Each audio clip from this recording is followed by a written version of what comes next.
Fiennes-Tiffin is an English actor and model famous for his role as 11-year-old Tom Riddle, the young version of the main antagonist Lord Voldemort in the movie Harry Potter and the Half-Blood Prince in 2009. He's also playing the main character in the movie After in 2019. He was born on November 6, 1997 in London. His parents were directors George Tiffin and Martha Fiennes, sister of actors Ralph and Joseph Fiennes. He also has an older brother named Titan Nathaniel, who was born in 1995, and a younger sister named Mercy Ginny Willow, who was born in 2001. Hero also said this about his mom when asked about him in acting. What I have to say, my mum, love you mum for this. She really helped me so much with that.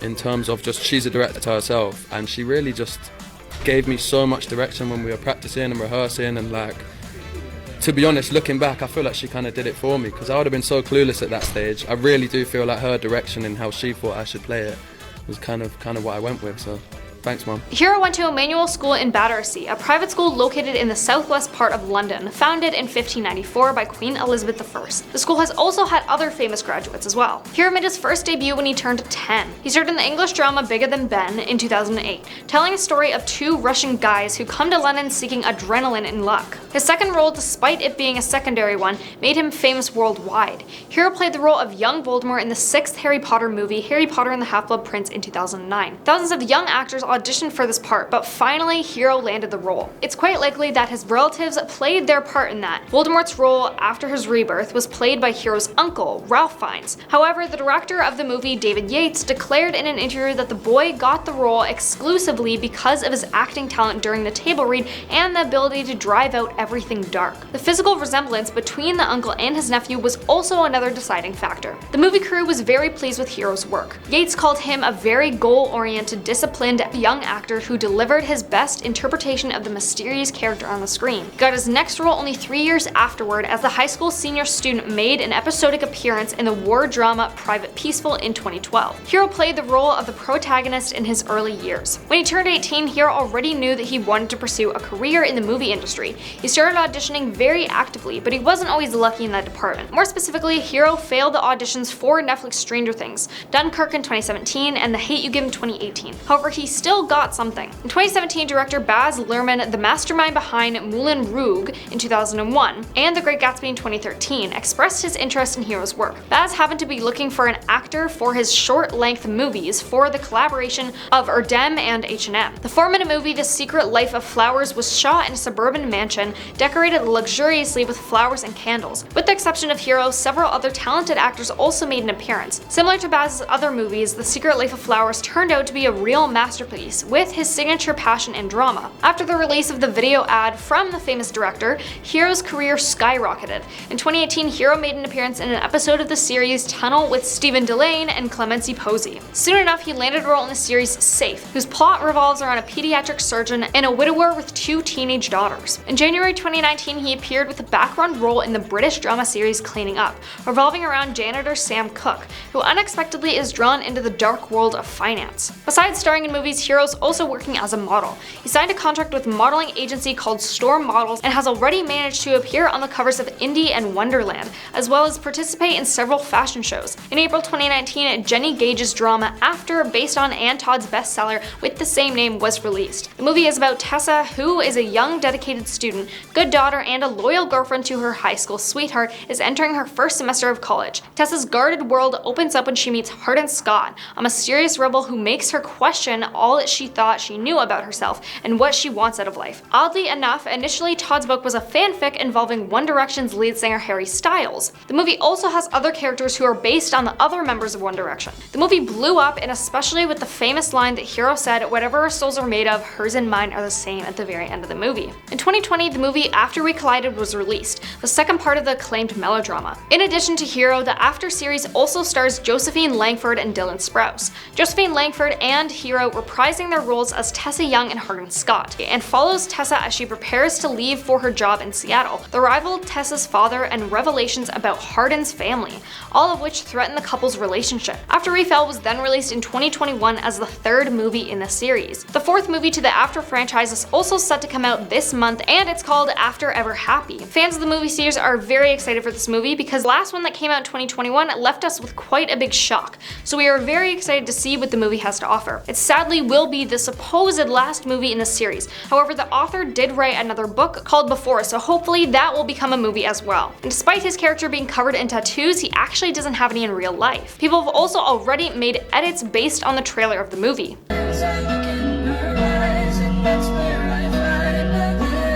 The actor can also be seen in the films The Silencing and Day by Day. He was also in First Love, which came out this year in June, and people are loving him in the movie. The movie is about how one night in Tokyo, a self-confident young boxer and a street intimate worker get caught up in a drug smuggling plot involving organized crime, corrupt cops, and a female assassin. I haven't seen the movie, but now knowing that Hiro is in it, I might just have to watch it. Now, of course, a good-looking guy like him, he must have a very interesting dating life, right? Well, long story short, he doesn't. The British actor is single, and according to an interview with Elle from February 2019, he has never had a proper relationship, his own words too. Interestingly enough, I've never had like a proper relationship. I haven't had a girl I would call my girlfriend, he stated. Similarly, he semi-dodged a question later that year in April about what it's like to go on a first date. I'm not in a position to give the best advice, he told Hollywire, but I would just say be yourself.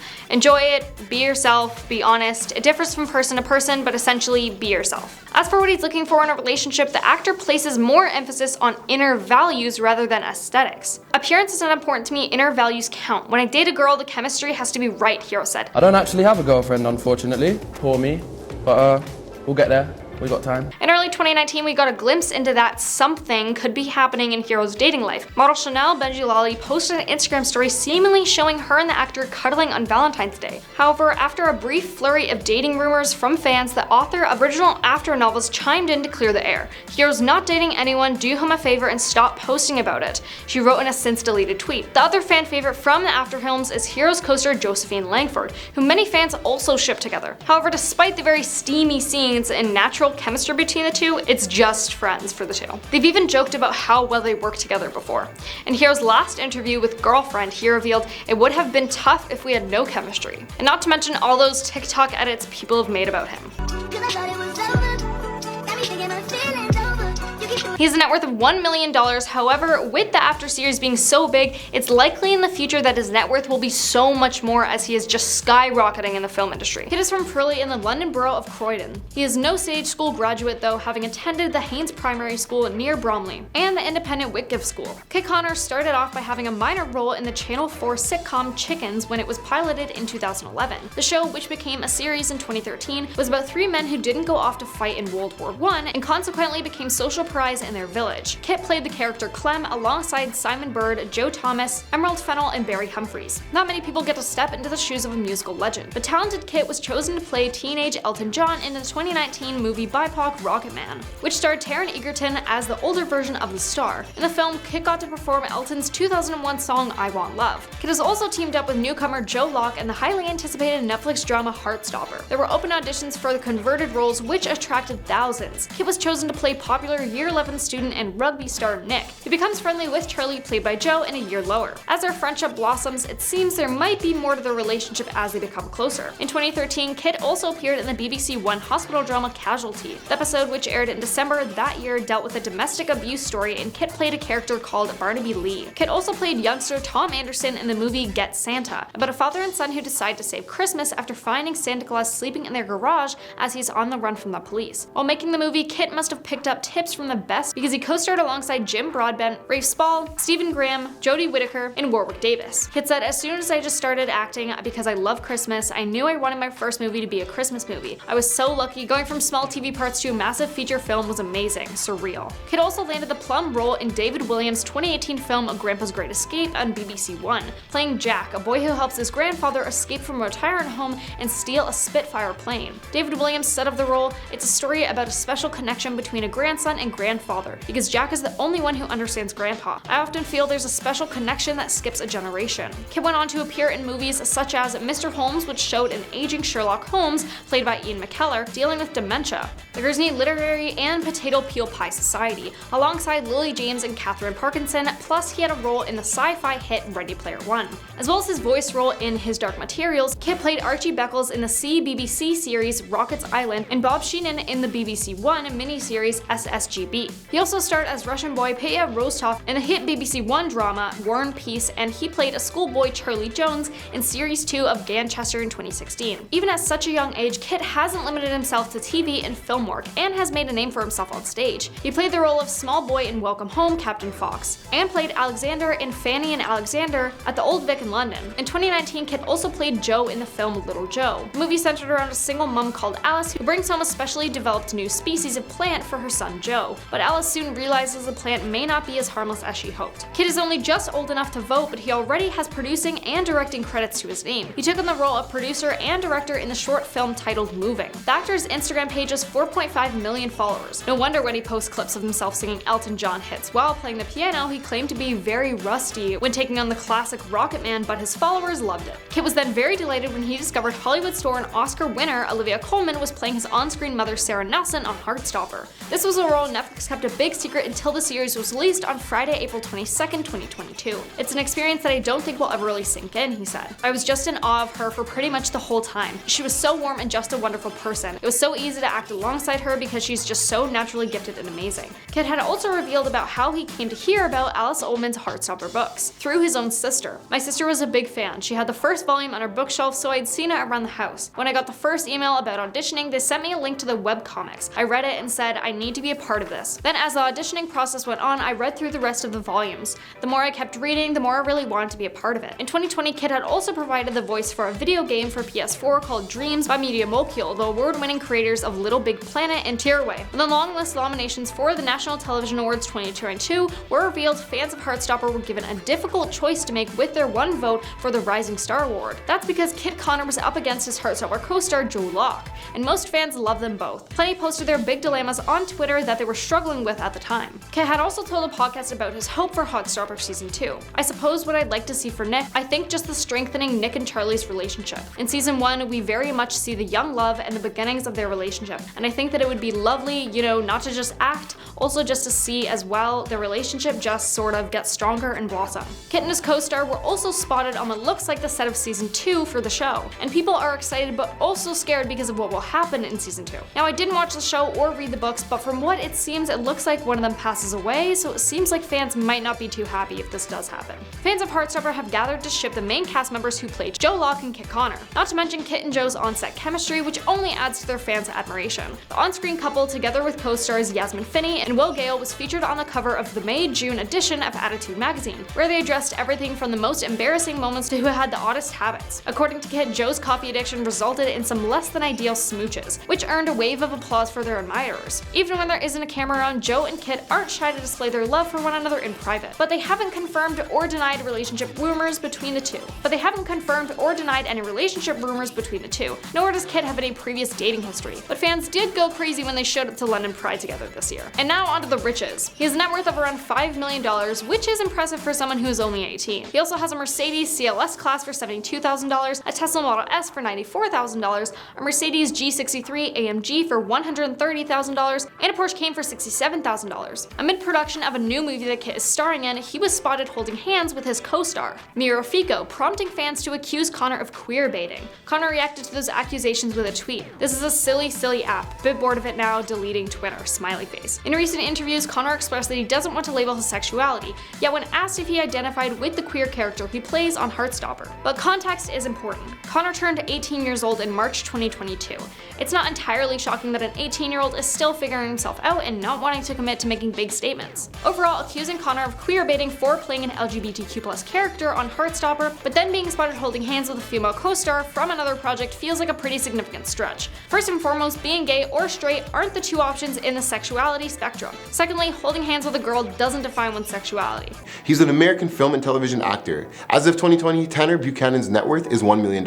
He accumulated his net worth through his acting career. Born on December 8th, 1998, Tanner Buchanan's age is 23 years old as of 2022. He was born and raised in a well-settled Christian family in Lima, Ohio, United States. He's an American by nationality and he follows the Christianity religion. He completed his early schooling at a local high school in Lima, Ohio. After that, he enrolled himself at a local private university in Ohio. Since childhood, he was interested in acting and has always wanted to be a popular actor in the American film and television industry. Tanner's father's name is Mr. Steve Buchanan, who's a businessman by profession, and his mother's name is Miss Marilona Buchanan, who was a housewife. But Buchanan spoke about his actual girlfriend, whose name is Lizzie Lizzie Broadway, who's also an actor, in an episode of Anna Faris's Unqualified podcast. During the episode, Tanner was joined by Broadway and they spoke about their relationship, including how they met, their life during the pandemic, and their breakup in their teen years. The couple knew each other when they were 9 years old and met through a mutual friend. Broadway said, recalling, "He looked 10 years younger than me when we were the same age." Broadway recalled later seeing Buchanan in class and thinking, "Wow, you grew up, you're looking fine." Before Broadway joined the podcast, describing his worst heartbreak, Tanner said that he cried every night for a month straight following a breakup when he was around 17 or 18 years old. "And I didn't mean cry. I bawled until I tired myself out and made myself go to sleep and just had a bunch of breakdowns," he said. Asked whether he'd asked for this person to come back into his life, Tanner told Faris, "Oh, absolutely." Later noting, "We're together now. She's upstairs currently. Her name is Lizzie Broadway." Noting Broadway had broken up with him at the time, Buchanan said, "I will admit it was my fault. That was definitely a reality check for me. I felt I truly lost everything." Asked about how Tanner won her back, Broadway recalled, "Tanner gave her an ultimatum and she was too afraid to lose him at the time. Tanner was like, 'I can't talk to you anymore if we don't get back together,'" Broadway recalled, noting that they'd been together for 6 years at the time. Asked how quarantining had been for the couple and whether they'd grown closer over the last year of the pandemic, Buchanan told Faris, "Yeah, we learned a lot about ourselves and each other." Tanner then said that they spent a lot of time talking about their relationship and what we could do better during the quarantine period. Asked what advice he'd give to other couples, Tanner said, "Communication. That's a big thing for me. I've gotten a lot better at it. I still need to work at it for sure, but communication for me was a big game changer." Now, Tanner started his career as a television actor with the appearance in the television series Modern Family in the year of 2010, in which he played a child role. Since then, he's worked in several popular television shows like Grey's Anatomy,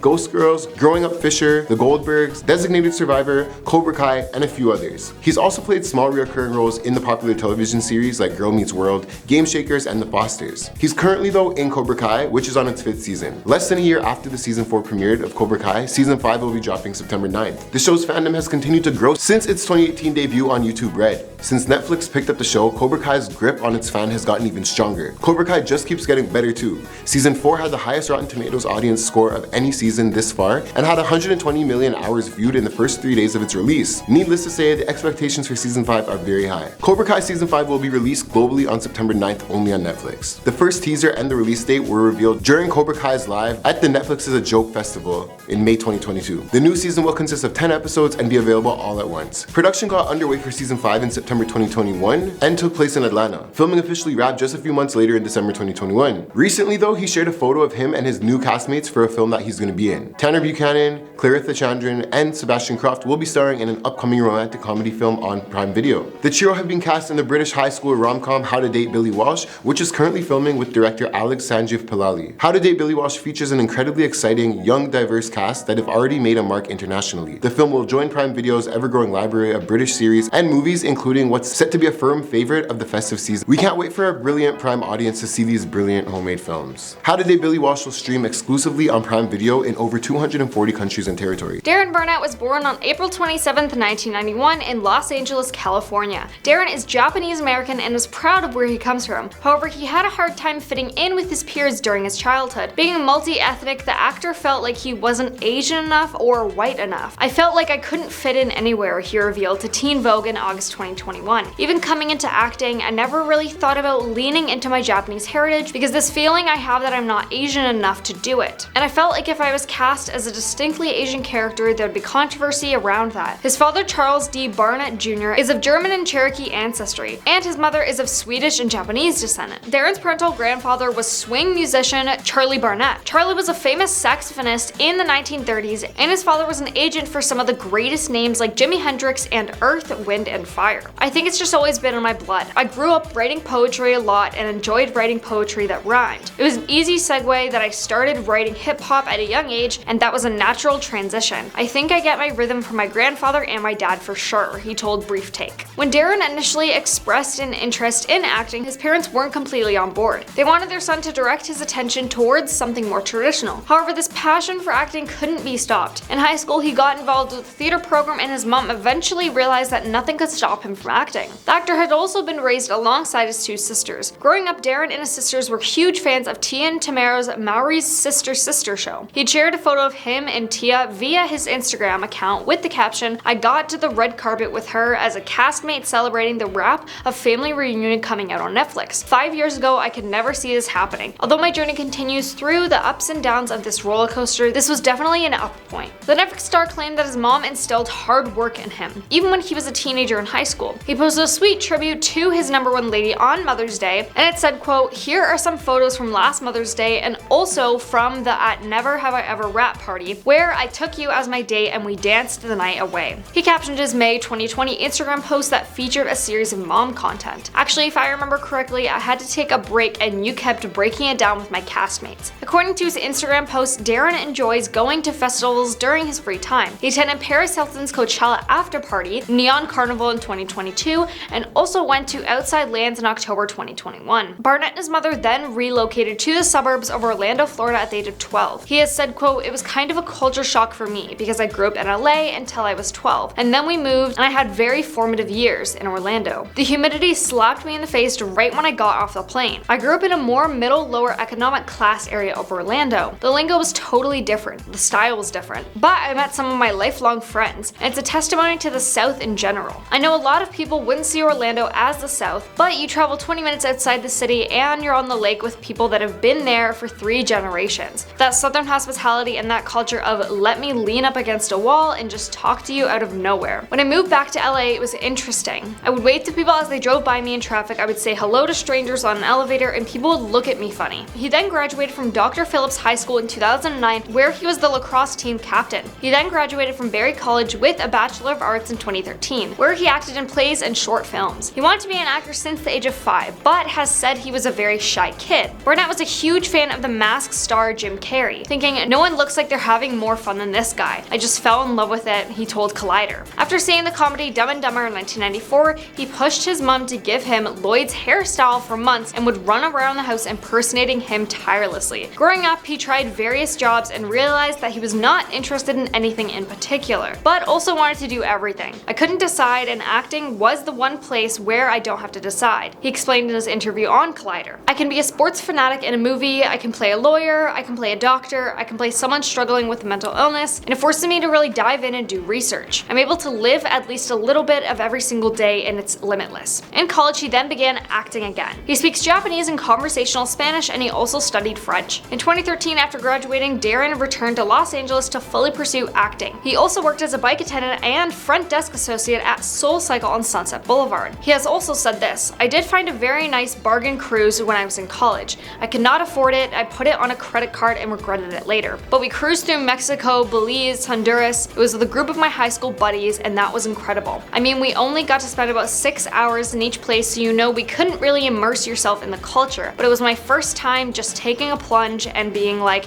you know what, let me just spend the money and then see where it goes." Where it went was into debt, but it was a good time. He made his acting debut in 2017, appearing in an episode of This Is Us. The show premiered on September 20th, 2016 and airs on NBC. It follows the lives of 3 siblings, Kevin, Kate, and Randall, as they go through their own personal struggles. In 2019, he then joined the cast of the Netflix hit series Never Have I Ever as Paxton. He also appeared in the movies American Pie, Presents, Girls Rules, Love Hard, and Apophenia. Besides acting, Burnett also produced his first movie thriller, Apophenia, which he's described as The Shining meets Shutter Island, according to Interview magazine. "I'm playing a character with schizophrenia as well as a post-traumatic stress disorder, so that has been a lot of fun. I'm very excited to show off that side of myself," he told Collider. He's also been in the shows Criminal Minds, SWAT, Turnt, Insta-Killer, Family Reunion, Agents of S.H.I.E.L.D., Blue Eye Samurai, and Samurai Rabbit, The Usagi Chronicles. Although he's rather quiet about his relationship, Darren occasionally posts his girlfriend Michaela. There's no definitive timeline of the relationship, however, Michaela has also played a role in Love Hard, so it's likely that the two met on the set. "Happy birthday, love, today is for you." The actor captioned his birthday tribute to his lady in July 2021. The pair made their red carpet debut during the Suicide Squad 2 premiere while he supported her in her role as Camilla in the film. In April 2022, Darren announced that he was a brand ambassador for Victoria's Secret new gender-free collection, making him the brand's first ever male model. "I'm beyond excited to share some of these new styles, but I am even more grateful that I can be a part of a good cause," he captioned his April 20th, 2022 announcement. "I wish mental health was more of a focus when I was a teenager. and my hope is that we can reach those young adults who need to be heard and supported most. Victoria's Secret has been undergoing some changes recently, focusing on more inclusive and diverse marketing campaigns for its brand. Its latest announcement involves the lingerie label's first ever male celebrity ambassador, Darren Burnett. He's been selected as the new face of Pink's gender-neutral collection, which will feature shorts, t-shirts, accessories, and more. Pink is a diversion of the company that was previously aimed at university girls, and the partnership will contribute to Victoria's Secret's ongoing commitment to empower young adults. Burnett is also enlisted to join Mental Health Awareness Month events, sharing his own experiences on Instagram Live. He is a positive role model for teens and young adults, says Amy Hawk, Pink's CEO. When he isn't working on a film or watching Netflix, he writes rhymes, and his voice can be heard on his SoundCloud page. Darren is extremely thankful for the big break he's gotten thanks to Never Have I Ever. But his goal isn't to play the heartthrob forever. He hopes to eventually take on more dramatic roles, and his ultimate goal is to write and star in his own thriller. He may be young, but Darren knows exactly what he wants, and he's working hard to make sure all of his dreams come true. Darren admits he's a writer at heart and said, "I love acting with all my heart, but I must admit that part of me sees it as a vehicle. I wrote before I ever did anything else creatively." And in 2018, he wrote a short film called Glass, which he also had an acting role in. Darren Burnett has said he favors cardio, like treadmill sprints for example, which he claims help him to relax and refresh. He also discussed his gym life while in quarantine back in 2020. He has a net worth of about $1.5 million, and he reportedly owns a luxury Bentley for around $280,000. And that's everything on Darren Burnett. Thanks for watching, and I will see you later.